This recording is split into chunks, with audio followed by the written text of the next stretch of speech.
uqaddimu ustadhi ala nafsi wa walidi wa inna lani min walidil fadlu wasyaraf fadhaka murabbir ruhi warruhu jawharu wa hadha murabbil jismi wal jismu kassaraf. Saya lebih mengedepankan ustadku, guruku, ala nafsi, atas diriku, wa walidi, dan atas kedua orang tuaku. Wa inna lani min walidi al-fadlu wasyaraf, walaupun saya mendapatkan satu kemuliaan, ya kan, dari kedua orang tuaku. Fadzaka murabbir ruhi warruhu jauharu, sedangkan guruku adalah orang yang memikirkan ruh saya. Orang yang memikirkan ruh. Wa hadza murabbil jismi wal jismu kasaraf. Ulama katakan kalau guru yang memikirkan rohani kita, sedangkan rohani kamu itu bagaikan seperti seperti permata. Sedangkan orang yang memperhatikan jisim kamu, badan kamu, itulah orang tua kamu. Sedangkan badan itu adalah diibaratkan kasorof, seperti wadahnya seperti wadah permata. Lebih mahal wadahnya permata apa permata? Permata. Nah, itulah ruh. Coba kamu lihat, ada orang cantik, Masya Allah, paling cantik sedunia, jadi ratu kecantikan, tapi nggak punya nyawa. Kira-kira bagaimana? Berani kamu tidur sama dia semalam? Orang tercantik kok tidur aja semalam, nggak apa-apa. Kamu berdua tidur. Atau ada orang ganteng, Masya Allah, kegantengannya itu ya hampir sama dengan Nabi Yusuf lah. Enggak sih sama-sama dengan Nabi Yusuf, tapi enggak punya nyawa, enggak punya roh. Terus kamu dia ditaruh di kamar paling atas lantai 3 sana. Terus kamu suruh tidur dekatnya. Ngeri, takut. Bahkan salaman aja takut. Kenapa? Karena tidak punya roh. Jadi harganya seseorang itu dari rohnya. Maka guru kamu itu ibaratnya rohnya, jasadnya itu adalah orang tua kamu. Nah, sedangkan roh itu diibaratkan seperti batu permata, sedangkan orang tua kamu itu diibaratkan seperti wadahnya. Ada orang satu sibuk aja mikirkan wadahnya, ya kan? Berharga nggak kamu jual? Paling berharga mungkin 1.000, 2.000 harganya. Wadahnya mungkin bisa jadi lebih daripada itu, mungkin harga wadahnya. Tapi tidak ada apa-apanya jika dibandingkan dengan permatanya. Nah, guru kamu itu mikirkan permatanya kamu itu, karena kamu itu bisa berharga hidup kamu di dunia dan di akhirat apabila kamu itu dididik dengan ilmu agama. Kamu jadi orang mulia, kamu berharga di dunia sehingga kamu jadi orang mulia. Dulu nggak bisa apa-apa, sekarang jadi orang apa-apa, dihargai di rumah kamu. Itu gara-gara jasa guru kamu. Coba kamu di rumah saja makan aja di sana nggak dapat apa-apa, nggak dipanggil ustaz, ustazah, nggak dimuliakan sama orang. Paling dipanggil inak kangkung, amak kangkung. Gitu. Jadi kamu nggak akan mulia, sebab kamu jadi orang mulia. Ini di dunia ya, apalagi di akhirat nanti. Kamu tahu jalan menuju kepada Allah, mendapatkan derajat yang tinggi di sisi Allah di surga, apalagi jadi hafiz Al-Quran, hafizah, belum alimah, sangat tinggi derajat. Maka tidak bisa kamu bayangkan bagaimana besarnya jasanya guru kamu kepada kamu. Maka suatu ketika ada seorang tanya kepada Raja Dzulqarnain. Di Raja Dzulqarnain itu salah satu raja yang pernah menguasai dunia. Seluruh dunia dikuasai oleh Raja Dzulqarnain. Nah, Raja Dzulqarnain ini punya sikap yang aneh beliau itu. Beliau itu lebih mengedepankan guru beliau daripada orang tua beliau sendiri. Akhirnya ditanyakan kepada beliau, Wahai Raja Dzulqarnain, apa sebabnya kamu lebih mengedepankan guru kamu dengan orang tua kamu? Maka dijawab oleh Raja Dzulqarnain, itu kalau guru saya, kalau orang tua saya, dia telah mengeluarkan saya dari langit menuju ke dunia, ya kan? Sedangkan guru saya itu mengeluarkan saya dari dunia menuju ke alam yang mulia di akhirat, menuju satu kemuliaan. Ya, kenapa? Karena orang tua kamu kan melahirkan kamu ke dunia. Dulu kan kamu di alam roh kan, di alam roh sana kamu. Sebelum lahir ke dunia kamu masih di alam roh. Sebab kamu dilahirkan ke dunia ini, lahir, nah, kamu akhirnya berada di dunia, di alam yang hina ini, di dunia. Sedangkan guru kamu, ya kan, mengeluarkan kamu dari dunia menuju ke alam yang lebih mulia, menyebabkan kamu masuk mendapatkan derajat yang sangat tinggi di surganya Allah Subhanahu wa taala.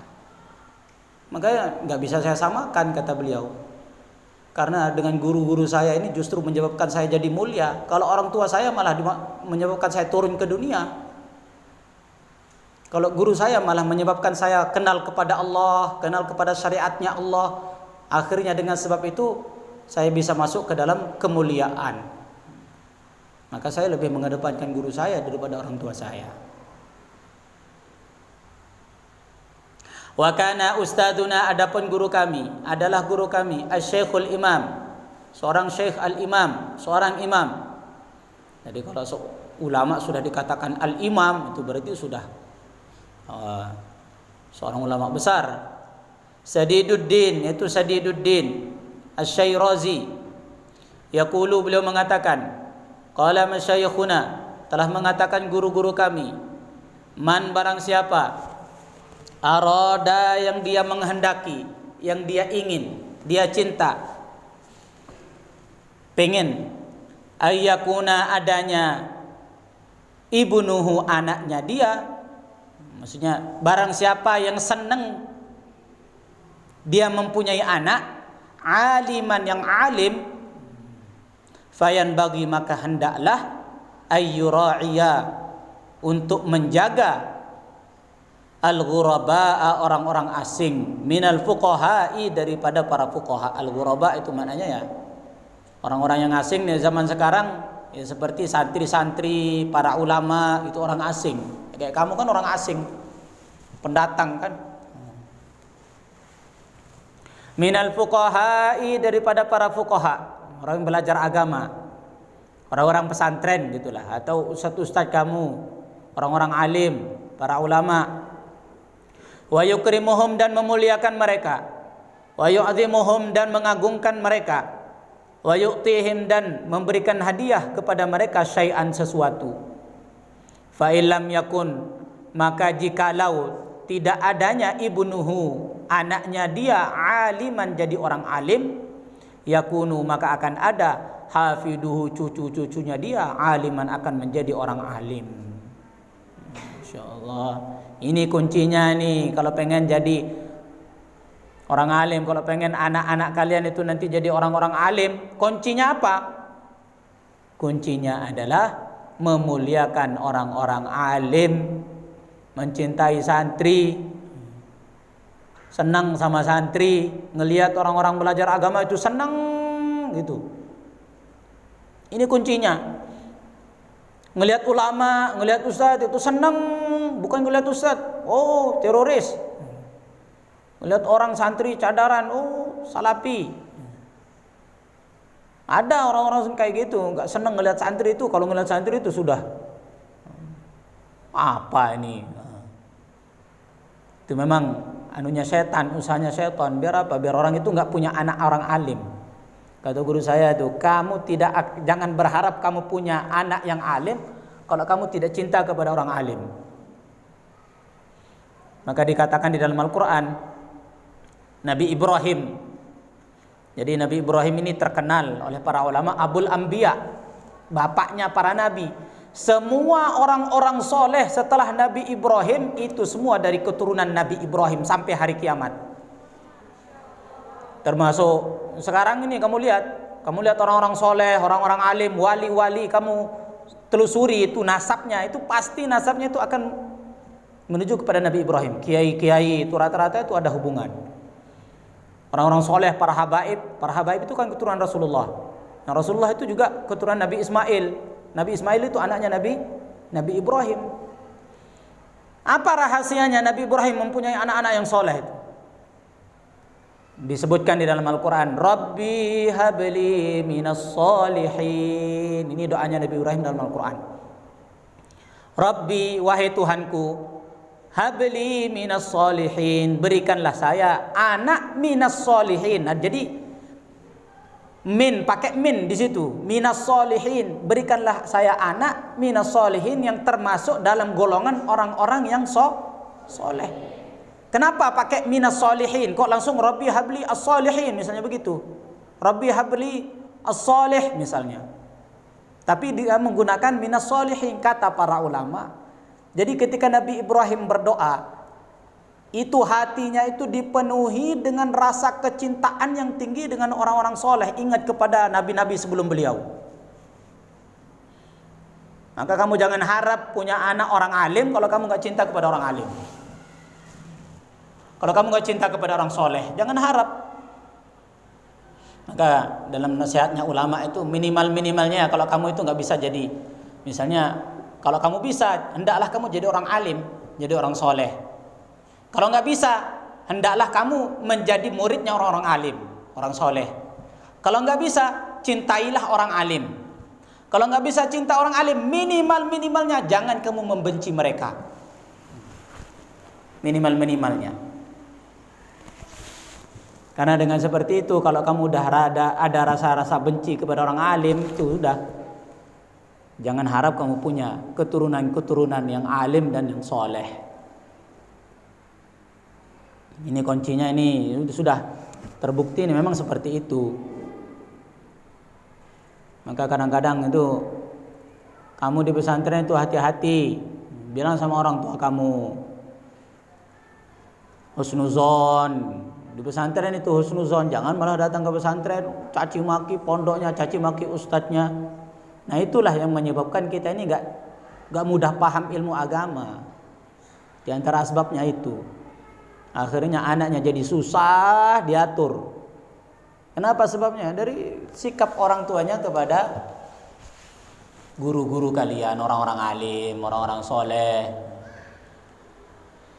Jadi diceritakan di dalam beberapa kitabnya para ulama, Imam Ghazali itu, beliau punya bapak. Sering saya ceritakan ya.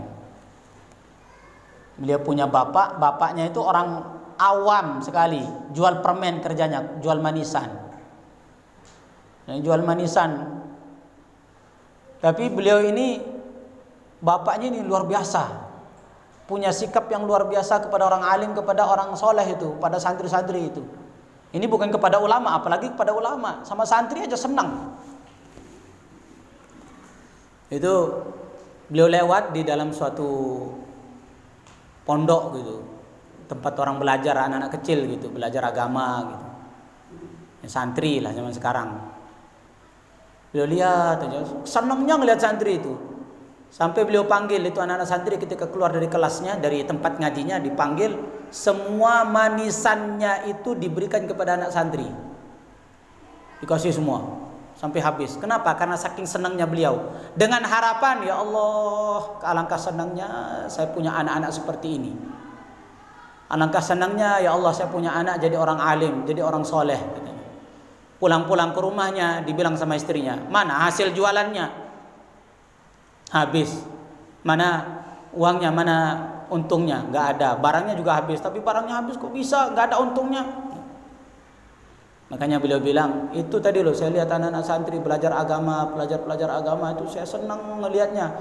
Saking senangnya saya sedekahkan, saya kasihkan itu, saya hadiahkan semua dagangan saya itu, barang-barang saya kepada mereka, dengan harapan saya nanti mempunyai anak-anak orang soleh seperti mereka. Jadi Allah tidak sia-siakan kecintaan beliau kepada orang soleh, pada santri padahal ini.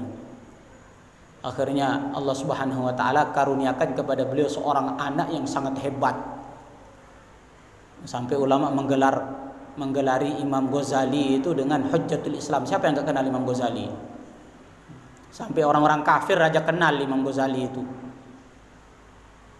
Sampai orang kafir itu meneliti otaknya Imam Ghazali ini dibuat dari apa gitu. Orang-orang filosof itu, orang-orang kuliahan itu mempelajari juga itu buku-bukunya Imam Ghazali itu. Luar biasa. Itu dari apa? Dari orang tuanya yang amalannya itu cinta kepada santri, cinta kepada orang alim. Ini calon-calon orang alim, apalagi kepada orang alim beneran. Nah, inilah caranya mempunyai anak orang alim, termasuk juga caranya supaya kita jadi orang alim, harus mencintai orang-orang alim yang ada hubungan dengan ilmu. Ya, kalau tidak, ya tidak akan bisa. Wa min tauqiril muallim, dan di antara cara memuliakan orang alim, di antara adab kepada orang alim, muallim, orang yang mengajarkan kepada kita agama. Alla yamshiya. Jadi di antara adab kamu kepada guru kamu, kepada ustazah kamu, alla yamshiya, dia tidak berjalan amamahu, di hadapan dia. Ini adabnya santri. Santri sekarang guru di depannya salib. Bahkan pakai motor pun tin disalib lagi. Masya Allah. Ini kalau santri-santri di Lombok ya begitu. Kalau di Jawa itu nggak ada kayak gitu. Itu di Madura itu adabnya kepada gurunya itu ya. Adabnya kepada ulama itu. Misalnya kamu dari pertigaan sana pakai motor. Terus santri sudah ada di Al-Patah sana. Dari sana dari kejauhan, kalau mereka pakai motor, turun semua dari motornya. Semua berdiri memuliakan gurunya. Walaupun orang-orang yang sudah, orang-orang kampung di situ begitu. Turun semua untuk memuliakan. Yang naik mobil juga berhenti semua. Itu luar biasa.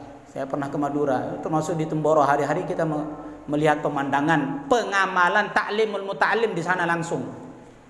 Kalau di Lombok ini sering ngaji akhlak seperti ini, tapi nggak pernah dipraktekkan, nggak tahu kenapa. Diajarin adab, santri putri itu saya lihat itu gurunya lewat ribut aja. Apa nggak pernah ngaji adab apa-apa, bingung saya. Ini cara mendapatkan ilmu agama seperti itu. Ya, kalau ilmu umum yang kamu pelajari itu memang nggak perlu yang seperti ini. Kalau ilmu agama, jangan harap kamu dapat ilmu agama kalau kamu nggak mendapatkan dengan cara, kalau kamu nggak menggunakan adab, nggak akan kamu dapatkan. Ini diantara cara-cara mendapatkan ilmu agama. Nah, kalau ilmu dunia, gurunya di debat, dosennya di debat, malah kadang-kadang dia lebih pintar. Tapi kalau ilmu agama, kamu mendebat guru kamu merasa lebih pintar. Oh, cemet gepeng kamu. Ini adab di dalam ilmu agama seperti ini.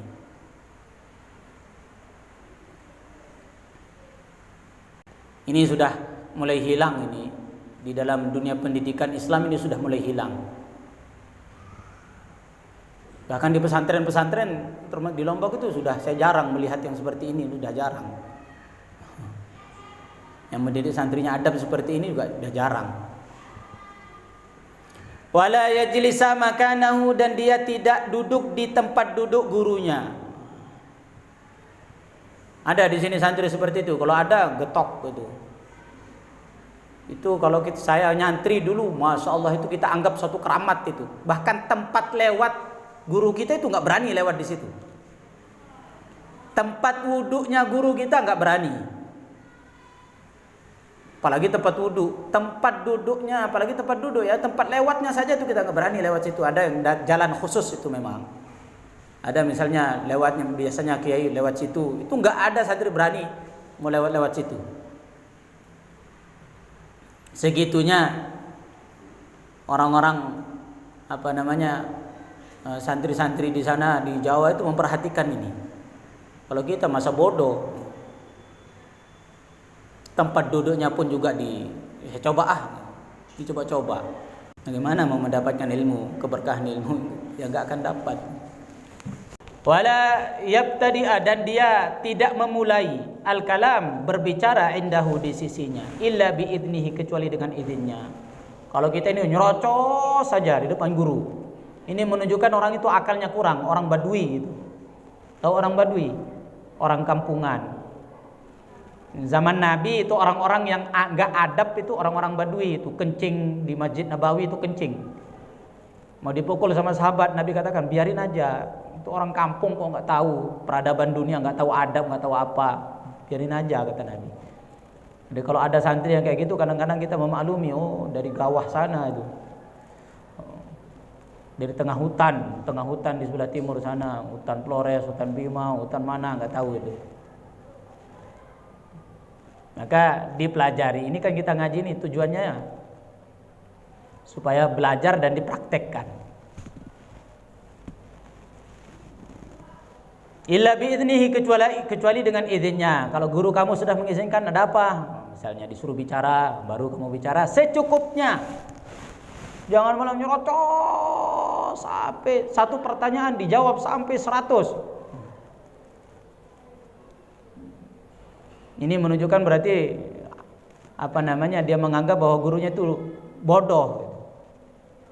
Wala yukthirul kalam indahu, dan tidak memperbanyak bicara indahu, di sisinya. Wala yas'alu syai'an, dan tidak bertanya sesuatu inda malalatihi, ketika guru kamu itu lagi enggak enak badan. Misalnya badannya lagi enggak imun enggak apa istilahnya sekarang itu. Lagi enggak enak badan, lagi sakit, lagi apa, lagi pusing. Pas guru kamu lagi pusing, kamu tanya macam-macam lagi, itu malah menambah pusing.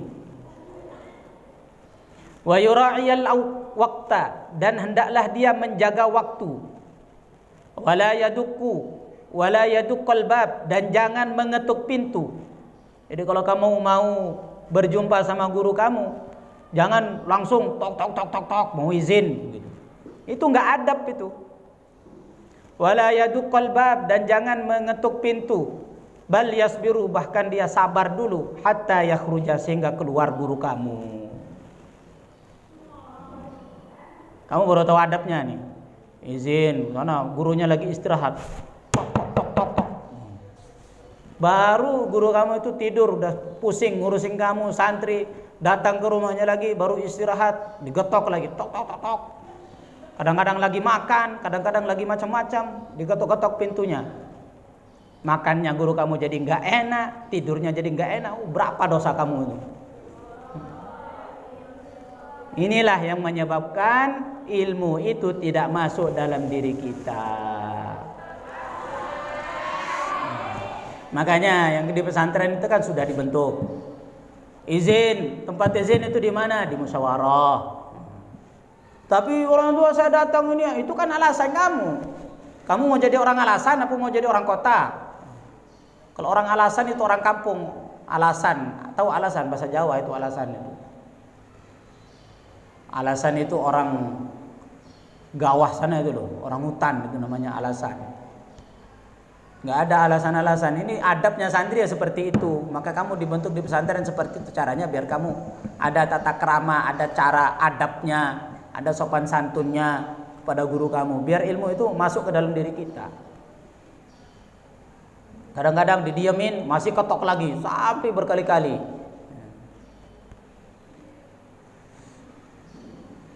Itu nggak adab. Caranya bagaimana? Ya kamu tunggu kapan beliau keluar, kapan beliau baru kamu ada keperluan baru izin. Mungkin atau ada sebab yang lain, mungkin kamu disuruh nanti kalau nanti nggak apa-apa ke rumah. Sudah ada pesan sebelumnya baru. Kalau langsung main-main ketok-ketok kayak gitu, kalau di Jawa sudah dipentungi kamu. Falhasil, maka yang dikehendaki adalah annahu, sesungguhnya yatlubu, seorang santri mencari ridho gurunya, wa yajtanibu, dan menjauhi sakhatahu, kemarahan dia, wa yamtathilu, dan dia mengerjakan amrahu, perintah-perintahnya, fi ghairi maksiatillah, di dalam selain maksiat kepada Allah Ta'ala. Wala ta'ata, dan tidak ada ketaatan li makhlukin di dalam kepada makhluk, fi maksiatil khaliq, di dalam maksiat kepada Allah. Beda halnya kalau guru kamu memerintahkan kamu, kamu nggak usah ngaji, kamu main HP aja kerjanya di sana. Memerintahkan kepada maksiat misalnya, itu baru nggak boleh taat. Kenapa? Karena melanggar kepada perintah Allah. La ta'ata li makhlukin fi maksiatil khaliq. Tidak ada ketaatan kepada makhluk di dalam maksiat kepada Allah, baru nggak usah taat. Kalau guru kamu itu menyuruh kamu kepada kemaksiatan. Selain itu wajib bagi kita untuk mentaati. Supaya apa? Supaya kita mendapatkan ridho guru kita.